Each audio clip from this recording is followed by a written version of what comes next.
हमारे दुकान से 2 दुकान पहले 22 फीट लिया गया है और हमारे दुकान पर आकर के 28 फीट कर दिया गया है। हम प्रशासन से मांग करते हैं कि वो टीम भेजे और देखे जो अभी भी वो मलबा वहीं पे रखा हुआ है, अपने निजी काम के में उपयोग कर रहे हैं वो लोग। इंदिरा चौक पे देखा जाए कि एक साइड से 28 फीट लिया गया और एक साइड से 5-10 फीट भी नहीं लिया गया है। और विद्यापति चौक पे जाया जाए तो हमको लगता है कि उस चौक पे तो कुछ हुआ ही नहीं है। जो उनके जो रिश्तेदार है चेयरमैन साहब के, उनके जितने भी सगा संबंधी है, उनका तो घर में कहीं भी देख रहे हैं कि एकदम एस्बेस्टस भी चढ़ा हुआ है और पूरे नीचे में खरंजा भी करके वो रखे हुए हैं, रोड से सटे हुए हैं। उन लोगों को कुछ नहीं किया गया है। फंड आया है 77 करोड़ सुन रहे हैं आया है, समाज में लगाइए। पेपर भी निकला था कि रोड का जाल बिछाएंगे, लाइट लगाएंगे, नाला बनाएंगे, उस समय लगाइए और गर्दा और रौदा से लोग को बचाइए।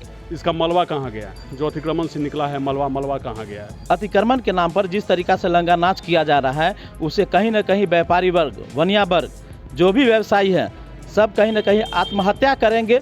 आर्थिक तंगी के कारण आत्महत्या करने की स्थिति उत्पन्न कर रहा है, प्रशासन द्वारा किया जा रहा है। आप यह स्वीकार करते हैं कि अतिक्रमण के नाम पर पक्षपात हो रहा है व्यवसायियों के साथ? हमारे घर में पूरा तोड़ दिया गया, हमारे बगल में कहीं नहीं छुआ भी नहीं गया है, जो कि रोड पे सारा कुछ वहाँ पे बना हुआ है, एल्वेस्टर का छावनी दिया गया हुआ और हमारे घर के आगे में कोड़ दिया गया है। लाखों का मलबा निकला, नाली सफाई के नाम पे, अतिक्रमण के नाम पे। वो मलबा आखिर गया कहाँ? उसका ऑक्शन क्यों नहीं हुआ? बेनीपट्टी नगर पंचायत में जो सड़क का अतिक्रमण का मामला था, वो अब धीरे धीरे लोग व्यवसायियों में रोष उत्पन्न करने के लिए मुख्य कारण बन चुका है। क्योंकि व्यवसायियों का कहना है कि पिछले 2 सालों से कोरोना के कारण उनका व्यवसाय लगभग ठप था। अब जब वो पटरी पर आ रहे थे, ऐसे में नगर पंचायत के द्वारा भेदभावपूर्ण तरीके से अतिक्रमण के नाम पर उनके दुकान के सौंदर्यीकरण को तोड़ा जा रहा है। मुरारी जी, क्या मामला क्या है? मामला ये है, जो सोमवार से जो अतिक्रमण पे कार्रवाई चल रही है, उसमें पूर्णतया पारदर्शिता नहीं है। कहीं पे 10 फीट, कहीं पे 12 फीट, कहीं पे 28 फीट, कहीं पे 35 फीट ऐसा लिया गया है और ये भेदभाव किया जा रहा है। दूसरा, हम लोग जो है उसी को देख करके जो व्यवसायी में और जो अन्य लोग हैं यहाँ के स्थानीय लोग, उनमें जो एक रोष पनप रहा था, उसको लेकर के आज हम लोग राम जानकी धर्मशाला में बैठक किए, जिससे बहुत तरह की बातें हुई है। और एसडीओ साहब से हम लोग ने एक मांग भी रखी है, जो हम एप्लीकेशन देने जा रहे हैं कल जाकर के उनको चैम्बर में। हमारा कहना है, जो फुटकर व्यापारी जो आज 100-200 साल से जिनके पूर्वज यहाँ पे दुकान करते आए हैं, आप अचानक से आए और उसको हटा दिए, उसका पहले से व्यवस्था क्यों नहीं किया गया? अगर यही कार्रवाई 6 महीने के बाद होता और उनको पहले बसाने का व्यवस्था किया जाता, उसके बाद अतिक्रमण मुक्त कराया जाता, तो वो अच्छा होता। दूसरा, आप अभी पोस्ट ऑफिस के सामने में जो अतिक्रमण मुक्त किया गया है या तोड़ा गया है, उसका पूरा पानी जो है जल जमाव हो गया है। ये अतिक्रमण मुक्त नहीं हो रहा है, ये अतिक्रमण से लोगों की परेशानी और बढ़ाई जा रही है। इसका समुचित ढंग से आप अतिक्रमण हटाइए, हम लोग भी उसके पक्ष में हैं, जो अतिक्रमण मुक्त हो। वन वे आप व्यवस्था कीजिए। इसका मलबा कहाँ गया? जो अतिक्रमण से निकला है मलबा कहाँ गया है? मलबा जो है सरकारी ज़मीन पे क्यों नहीं रखा गया? उसका नीलामी क्यों नहीं हुआ? तो बहुत सारा समस्या है, जो ये दर्शाता है जो कहीं ना कहीं किसी न किसी कारण से ये पूर्णतया पारदर्शिता नहीं है, जिसके खिलाफ हम लोग जो है एक एप्लीकेशन लिखने जा रहे हैं। जदयू व्यवसायी प्रकोष्ठ के नेता हैं धर्मेंद्र साहब, प्रदेश सचिव हैं। व्यवसायियों का जो लगातार 2 साल से कोरोना के कारण बेपटरी हो चुका था उनका व्यवसाय, आप यहाँ के लोकल हैं, यहाँ के समस्याओं को जानते हैं, क्या लग रहा है? देखिए, ये बात सही है कि आज 2021 से बेनीपट्टी ही नहीं, पूरे भारत, पूरे दुनिया के व्यवसायी का जो हाल है, जो लॉकडाउन जैसे महामारी में व्यवसायी करके कैसे उभरा है, कर्जा लेकर के, महाजन का पैसा लेकर के 3 साल, जो कल व्यापार अच्छा होगा, कल व्यापार चलेगी, इस उम्मीद पे जीते आया है। अभी आप देखें, पूर्व 1 महीना पहले नाला साफ करने के नाम पर 1.5 महीना 2 महीना पूरा बाजार को कचरा बना के रख दिया गया था और सारे व्यवसायी का हाल बुरा था। अब देखिए, आने वाला समय में 2-4 दिन के बाद लगन स्टार्ट था। उससे उभरने के बाद बनिया लोग, व्यापारी लोग यहाँ सोचा कि चल भाई, 3 साल से कोरोना से गुजर रहे थे, नाला साफ के नाम पर 1-2 महीना यहाँ को गुजरा है। अब धंधा पानी ठीक होगा, बीवी बाल बच्चा को भी खिलाएंगे पिलाएंगे, कर्जा वर्जा भी सधाएंगे। लेकिन फिर ये अतिक्रमण के नाम पर जिस तरीका से लंगा नाच किया जा रहा है, उसे कहीं न कहीं व्यापारी वर्ग, वनिया वर्ग, जो भी व्यवसायी है, सब कहीं न कहीं आत्महत्या करेंगे। आर्थिक तंगी के कारण आत्महत्या करने की स्थिति उत्पन्न कर रहा है, प्रशासन द्वारा किया जा रहा है, जो कहीं से ही जायज़ नहीं है। हमारे साथ वार्ड पार्षद के प्रतिनिधि भी हैं और एक व्यवसायी भी हैं, नथुनी राम। बेनीपट्टी पंचायत जब था उस समय सरपंच भी थे। आप व्यवसायी के नज़र से भी और वार्ड पार्षद के नज़र से भी इस जो नगर पंचायत की जो अभी भूमिका है अतिक्रमण पर, इसको किस तरह से देखते हैं? एसडीएम सर के आदेशानुसार अतिक्रमण मुक्त करने का जो अपील किया गया, उसमें हम लोग सहमत थे।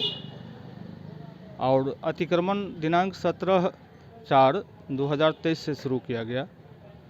अतिक्रमण में कुछ पक्षपात हम देखें जो पक्षपात नहीं होना चाहिए, और अतिक्रमण खाली किया गया तो कहीं ऊंच नीच कर दिया गया जो गड्ढा हो गया। प्रशासन को चाहिए कि इसको समतल भी होना चाहिए, इससे डस्ट उड़ कर के नाक में और आँख में पड़ता है जो बीमार होने की आशंका है। इसलिए पक्षपात नहीं होना चाहिए और हम सरकार से अपील करेंगे कि पुनः अमीन बहाल कर पूरे नगर पंचायत में नए सिरे से नक्शा के मुताबिक नापी करा करके मतलब ज़मीन को खाली करवा करके अतिक्रमण मुक्त करें सरकार से। आप यह स्वीकार करते हैं कि अतिक्रमण के नाम पर पक्षपात हो रहा है व्यवसायियों के साथ? हमको जानकारी मिली है कि कहीं जो है सो नहीं तोड़ा गया है, कहीं तोड़ दिया गया है, इस लेकर के हमको ये जानकारी मिला है। यही लिए आपको हम बोले हैं कि पक्षपात नहीं होना चाहिए, अतिक्रमण खाली होना चाहिए। इसका हम लोग समर्थन करते हैं सरकार से। अब हमारे साथ ही एक और है जो बाबा दूध सेंटर के तौर पर जाने जाते हैं, कन्हैया जी। क्या लगता है इसमें भेदभाव, जो कि व्यवसायियों ने जो बैठक किया उसमें लबोलुआब यही निकला है कि अब भेदभाव किया जा रहा है, चेहरा देख करके कार्रवाई हो रही है? एकदम उचित चेहरा दे के कार्रवाई की जाए। हमारे घर में पूरा तोड़ दिया गया, हमारे बगल में कहीं नहीं छुआ भी नहीं गया, जो कि रोड पे सारा कुछ वहाँ पे बना हुआ है, एल्वेस्टर का छाप नहीं दिया गया हुआ, और हमारे घर के आगे में कोड़ दिया गया है। इससे तो पूरा लग रहा है वो चेयरमैन के घर के आगे में कहीं नहीं क्या कहते हैं उसको कोड़ा गया है, और उसके बगल में कोड़ दिया गया है। जो अतिक्रमण जो खाली हुआ उसमें काफ़ी मलबा भी निकला था। इससे पहले भी जो नाला की सफाई हुई थी उसमें से मिट्टी निकला हुआ था, वो कहाँ गया? वो सब चेयरमैन साहब के ज़मीन पे अभी भी है, और उनके जो अगल बगल में रहते हैं उनके ज़मीन पे भराया हुआ है, अभी भी रखा हुआ है। हम प्रशासन से मांग करते हैं कि वो टीम भेजे और देखे, जो अभी भी वो मलबा वहीं पे रखा हुआ है, अपने निजी काम के में उपयोग कर रहे हैं वो लोग।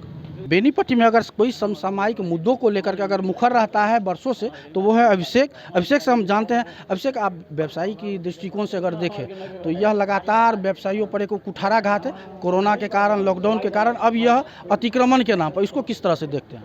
देखिए, सबसे पहले नगर पंचायत का जो गठन हुआ था, नगर पंचायत से नगर पंचायत बना, जो नगर पंचायत का विकास हो, आर्थिक रूप से व्यापारियों का विकास हो, व्यापार करने के लिए कार्य योजना बने, इसलिए नगर पंचायत का गठन होता है। लेकिन यहाँ पे विकास योजना पहले नहीं तैयार की गई, लेकिन उजारने का प्रयास पहले कर दिया गया।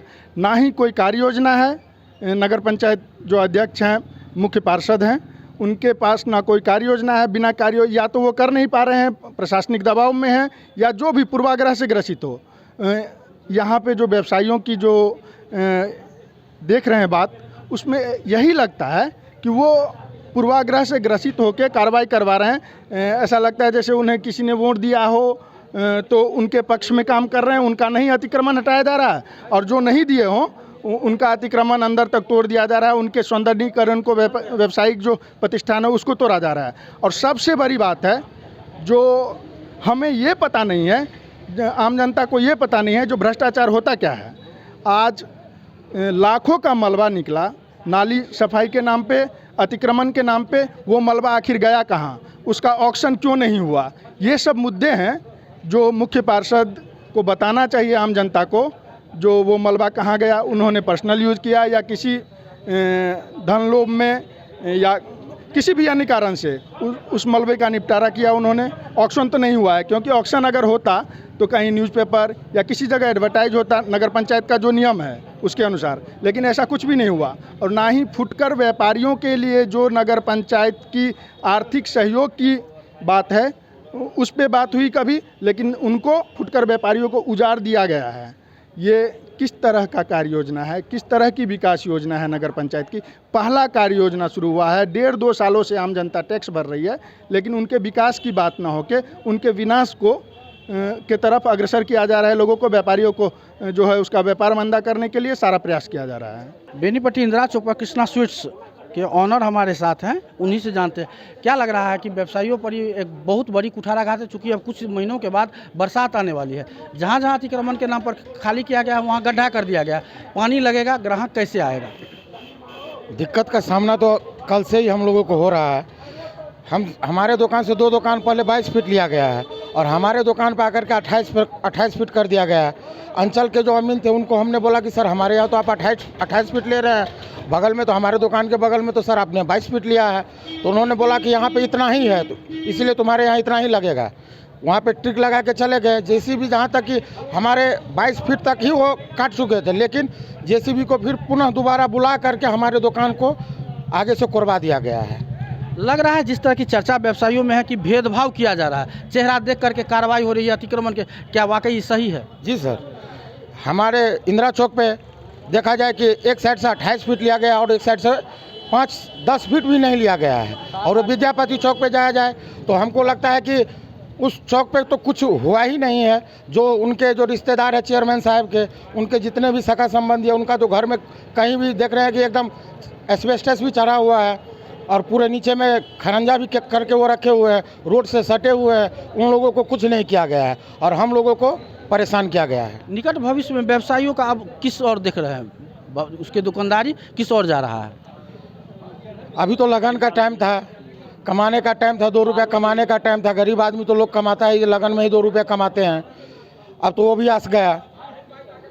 अब तो हम लोगों को बेरोजगारी का ही सामना करना पड़ेगा। अभी लगन का टाइम था, रोजी रोजगार भी डिस्टर्ब हो चुका है। अभी आगे में गड्ढा कर दिया गया है, हाँ, कोर करके मलबा सब भी ले गए।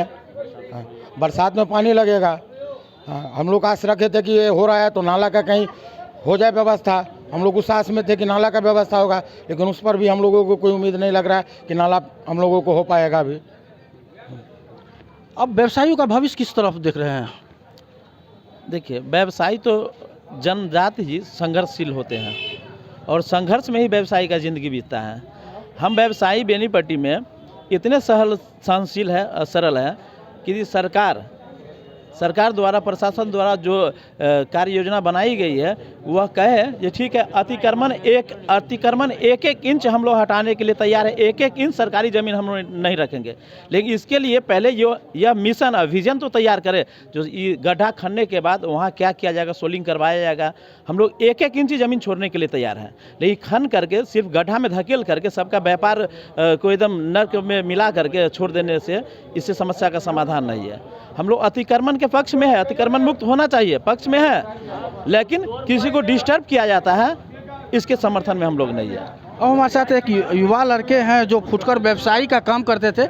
इनका दर्द यही है कि इनके पिताजी दादाजी सड़क के किनारे फुटकर व्यवसाय करके आजीविका चला रहे थे, भरण पोषण कर रहे थे, लेकिन अब इस लड़के के साथ समस्या आ गई। क्या दिक्कत क्या है? दिक्कत यही है कि हम तो सरकार से यही मांग करेंगे कि जो पहले हम लोग, मेरे दादाजी जो दुकान करते थे वो मेरे पिताजी किए, अब हम लोग कर रहे हैं। तो हम लोग का जो अतिक्रमण मुक्त हुआ है तो हम लोग यही मांग करेंगे कि हम लोग का जगह दिया जाए, एक रूम बना करके दिया जाए कि जितना भी फुटकर्मी है, जितना भी वहाँ पे ठेला लगा के दुकान करते हैं, सबका एक आस हो कि भाई कमाने का कोई मतलब दुकान हो और दुकान बना करके दिया जाए। यही हम मुद्दा पर बैठे हुए हैं और यही चीज़ हम आस कर रहे हैं सरकार से और यही आग्रह निवेदन करेंगे कि मुझे दुकान चाहिए।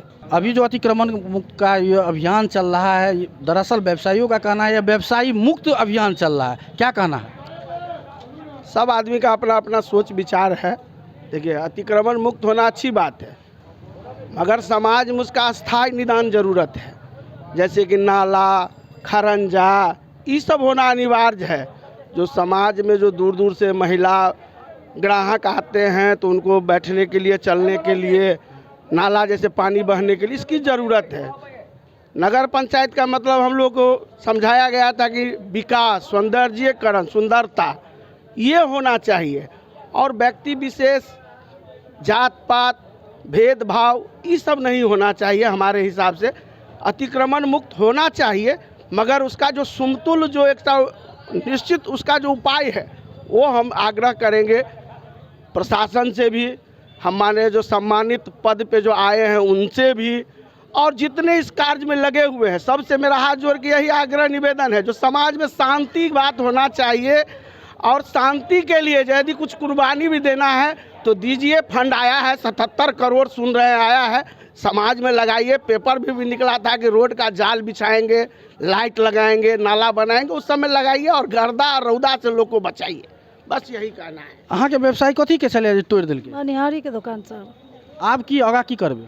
तो दुकान चाहिए, गरीब है, बहुत गरीब है, तो मेरे शहर भी नहीं है, पति नहीं है। दुकान चाहते हैं जो दुकान दीजिए, जो गुजारा करेंगे बाल बच्चे को। तो ये थे बेनीपट्टी नगर पंचायत के कुछ व्यवसायी जो आज इन्होंने राम जानकी धर्मशाला में बैठक किए थे और बाकायदा इन लोगों की एक डिमांड है कि अगर अतिक्रमण मुक्त करना है तो उसमें किसी तरह की भेदभाव न हो और कम से कम नाला का निर्माण बारिश से पूर्व हो, ताकि उन लोगों का व्यवसाय पटरी पर आ सके। कन्हैया मिश्र, BNN न्यूज़, बेनीपट्टी। अरे पापा, सुबह सुबह इतनी ध्यान से क्या पढ़ रहे हैं? अरे बेटा, वो आज बजट आया है ना, तो बस उसी के बारे में देख रहे हैं कि क्या क्या बदलाव आया है। और कहाँ चले इतनी सुबह सुबह तैयार होकर? वो थोड़ा काम आ गया था तो दरभंगा जाना पड़ेगा। वैसे कैब बुक कर लिए है तो गाड़ी जो है ना कभी भी आती है। अरे गाड़ी से जो जाएगा तो खर्चा नहीं बैठेगा बहुत? अरे बाबूजी, देश का बजट कैसा भी हो लेकिन आर्या गो हमेशा हमारे बजट में ही रहता है। अब कभी भी सहरसा से दरभंगा या दरभंगा से सहरसा जाना हो तो बुक करो सिर्फ आर्या गो, वो भी मात्र 1699 रुपए में। नियम एवं शर्तें लागू।